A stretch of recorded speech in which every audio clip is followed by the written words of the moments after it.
নমস্কার বন্ধুরা, পিএনকে গার্ডেন্সে আপনাদের সকলকে স্বাগত। আশা করি আপনারা খুব ভালো আছেন। আর আজকে বলবো যে এই পদ্ম ফুল একটা ছোট্ট গামলাতে আপনারা খুব সহজেই করতে পারেন। চাইলে আপনিও পারবেন খুব সহজ পদ্ধতিতে। দেখুন একটা ছোট্ট গামলায় কত সুন্দর পদ্ম ফুল হয়ে আছে। এই দেখছেন ফুল আরও কুঁড়ি আছে। দেখুন কত সুন্দর পদ্ম ফুলটি ফুটে আছে। তার জন্য সবার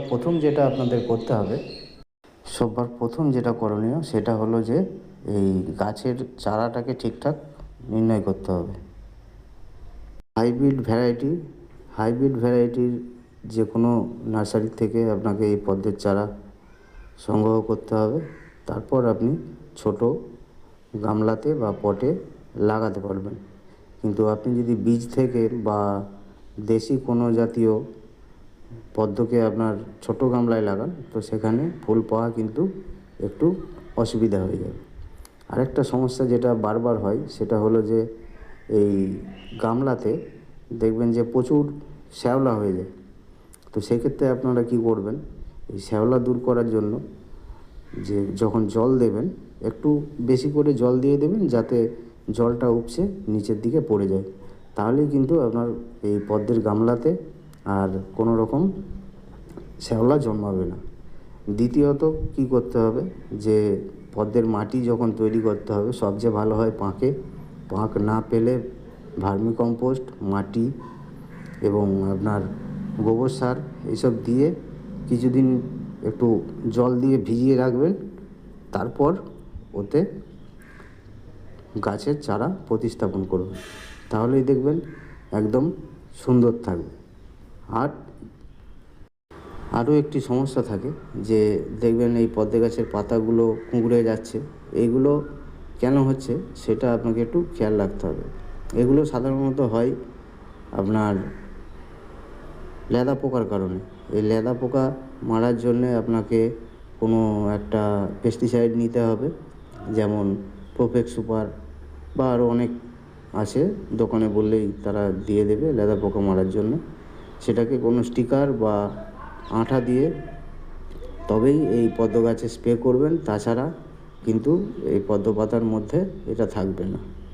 আর একটা জিনিস করতে পারেন আপনারা, যে সন্ধ্যার দিকে এই টবের কানা বরাবর বাড়িতে যে থাকে লক্ষণগণ্ডি পিঁপড়ে টিপড়ে মারার জন্য, সেইগুলো এই টবের কানা বরাবর আপনারা দিয়ে দিতে পারেন। তাতে করে দেখবেন যে কোনো রকম আর এই লেদা পোকার আক্রমণ হবে না, পাতা জড়ো হবে না। আর বেশি বেশি ফুল পেতে গেলে তো একে খাবার তো দিতে হবে। তো সেক্ষেত্রে আপনারা কি করবেন, ছোট্ট মাটির বল বানিয়ে তার মধ্যে দিয়ে যেমন করে ঠিক ওই মাঝখানটা একটু ফাঁকা করে সেখানেতে আপনারা 1 চামচ 10-26 বা 20-20-20 সুফলা বা 19-19-19 যে কোনো আপনার এনপিকে সাথে আর বা 10-26 ওই মাটির ডেলার মধ্যে দিয়ে তারপর সেটাকে আবার হাতে করে গোল করে পাকিয়ে এই গামলার মাঝ বরাবর দিয়ে দেবেন।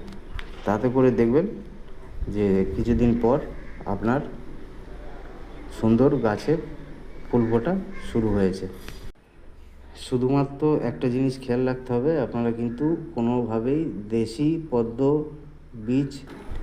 বীজ থেকে গাছ বসালে কিন্তু আপনাদের ফুল পেতে দেরি হবে, বা এই ছোট গামলাতে এক কথায় হবেই না বলা যায়। তবে একটু বড় জায়গাতে সেক্ষেত্রে আপনারা দেশি পদ্মের বীজ বসাতে পারেন। আর যদি কিছু সমস্যা থাকে এই পদ্ম গাছ নিয়ে, তো অবশ্যই কমেন্ট করবেন। আমি প্রত্যেকটা কমেন্টের উত্তর দেওয়ার চেষ্টা করব। আর যেটা আমাদের একটা জিনিস খেয়াল রাখতে হবে, খাবারটা কিন্তু প্রতি 1-2 মাস ছাড়া এই গাছকে দিতে হবে। বাস শুধুমাত্র এই খেয়ালটা রাখলেই আপনাদের গাছে প্রচুর পরিমাণে পদ্ম আসবে। সবার প্রথমে ভালো নার্সারি থেকে আপনি চারা যেটা নেবেন সেটা ফুল ফুটছে কিনা দেখে, বা তার টিউবার বেশ মোটা দেখে রোপণ করুন, দেখবেন আপনি গাছ ভর্তি ফুল পাবেন। আর আমার ভিডিওটা যদি ভালো লাগে তো অবশ্যই লাইক সাবস্ক্রাইব করে দেবেন আমার চ্যানেলটা, আরও নতুন নতুন ভিডিও পেতে বা ভিডিও বানাতে উৎসাহিত করবেন, এটুকুই আশা রাখি। আর সকলে খুব ভালো থাকবেন, সুস্থ থাকবেন, আর সুন্দর সুন্দর গাছ করবেন আপনাদের ছাদ বাগানে। যে কোনো গাছের কোনো সমস্যা হলে, কোনো রকম জানার থাকলে তো অবশ্যই কমেন্ট করবেন, আমি কমেন্টের উত্তর ঠিক দিয়ে দেবো।